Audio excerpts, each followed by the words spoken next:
What is up, Broncos country? This is the Broncos Insider back with another video. Today I will be grading the Broncos at each position on the offensive side of the ball. So this includes the quarterback, wide receiver, running back, tight end, and offensive line positions. So let's get into it.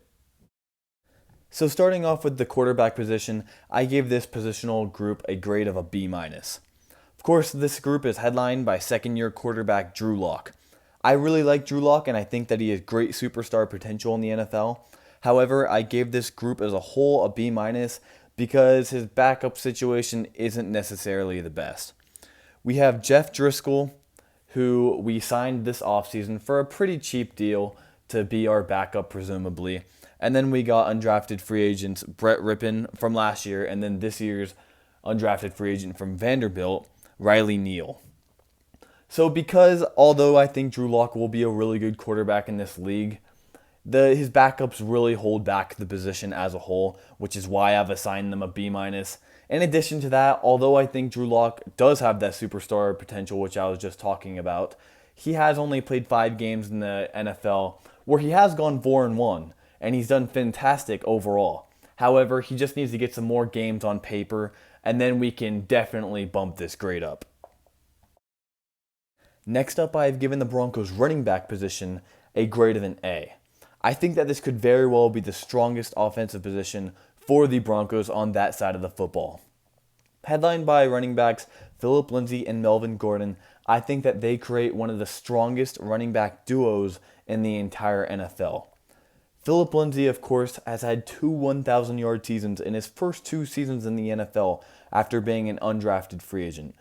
Meanwhile, Melvin Gordon has had some injury-riddled seasons, but overall has just showed ridiculously great talent for the Chargers in his 4 seasons.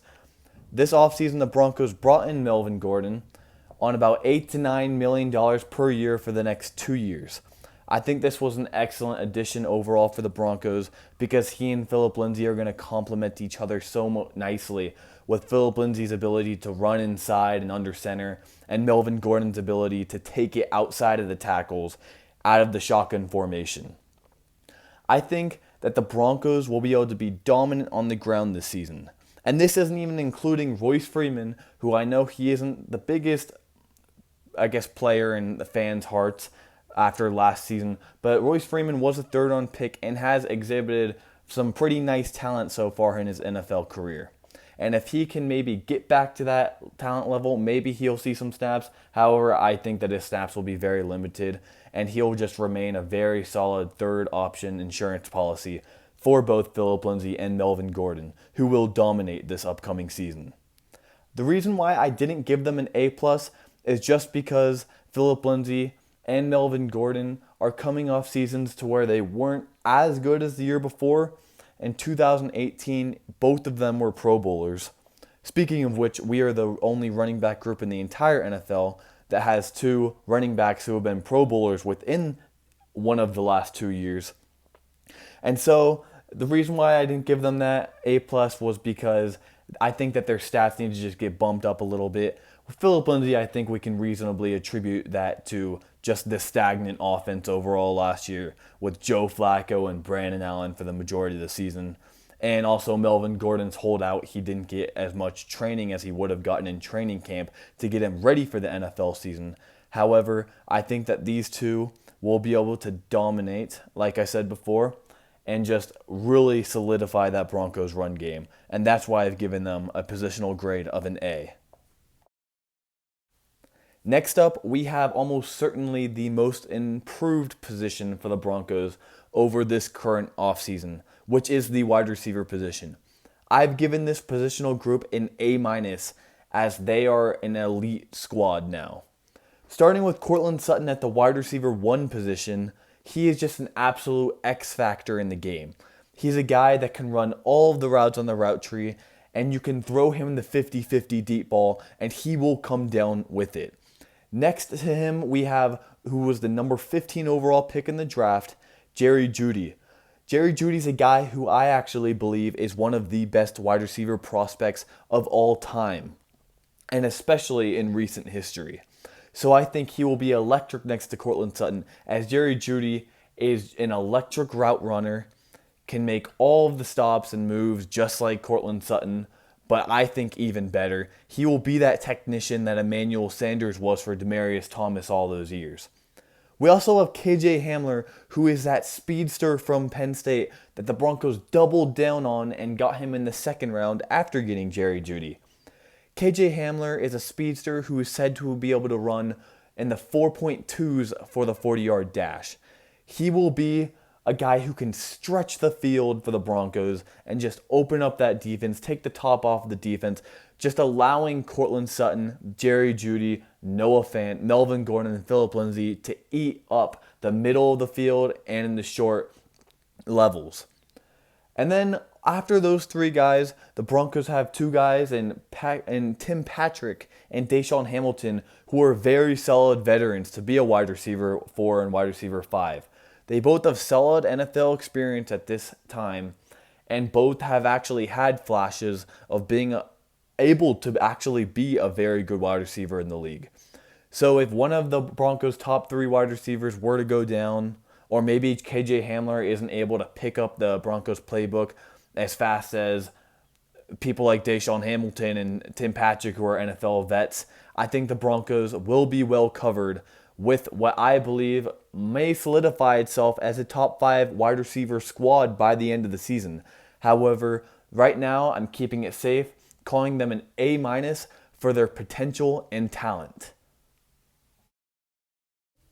The tight end group is a group that I gave a positional grade of a C+.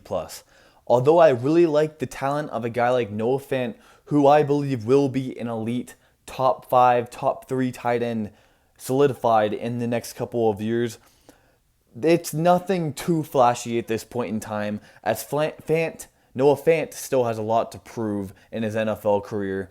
And guys like Jeff Hireman, Troy Fumagalli, and Nick Vannett are nothing too special, but definitely guys that can catch passes when their number is called, who can get you that first down every once in a while, and will hold it down in the blocking game. Additionally, though, the Broncos did draft, I'm going to struggle with this name, but Albert Okwuegbunam. I believe that's the correct pronunciation.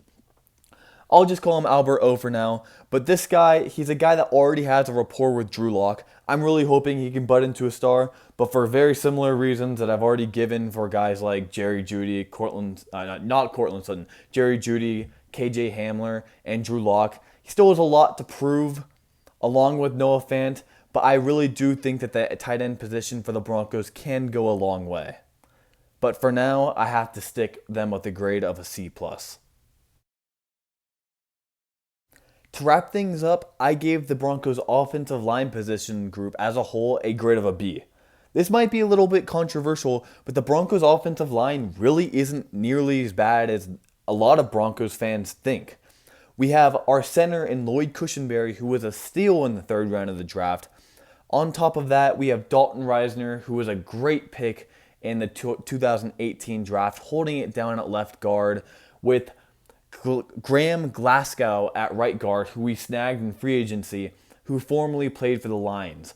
Those 3 guys in the interior will be a very good group for the Broncos, and just because of that, I was actually able to give the Broncos offensive line a B.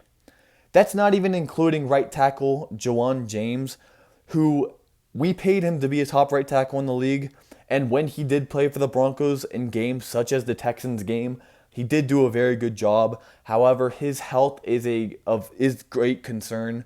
I'm hoping he doesn't end up being an injury-prone player, especially for the money we paid him. But if he can remain healthy, then the Broncos, just off of that, are a very good offensive line. But then here's the position of question, which is left tackle. Right now, it is said that Garrett Bowles and Elijah Wilkinson will be competing for the left tackle job. We saw a lot of Elijah Wilkinson last year, and although I think he's a decent player, there are quite a few people out there who just aren't big fans of him at all and weren't too impressed by him. However, Garrett Bowles, on the other hand, I think Broncos country as a whole can say that they are not fans of him. This might be a little bit harsh, but it is just the truth. He's deliberately lost us games this season, such as the Bears game in week 2. He had like 3 or 4 holdings in that game, which is insane as it ends up resulting in like 30 to 40 yard losses. that takes points off the board and just cannot be tolerated. Garrett Bowles was the picked, I believe, number 20 overall about 3 seasons ago, and has just, although he has all the physical talent there to be a great left tackle in the league, he's just really struggled, and he needs to get better. I'm hoping here in his second year being coached by Mike Munchak, he can show improvement, but he's really the only guy. And I guess him and Elijah Wilkinson are kind of bringing this offensive line down. Because outside of them, let's just erase the left tackle as a position as a whole. The Broncos actually have like a top 10, maybe even top 5 offensive line group in the entire NFL. But the left tackle position is of question. We did not accept Garrett Bowles' 5th-year option, which means that we actually won't have a single left tackle under contract after this upcoming season. But here's to hoping Garrett Bowles or Elijah Wilkinson can come in this season and just dominate or at least show promise. That way we can maybe re-sign one of them and have that anchor at left tackle like we already have at left guard, right guard, hopefully center with Lloyd Cushenberry, and then hopefully at right tackle with Juwan James and his health. Thank you guys for watching, and don't forget to like and subscribe.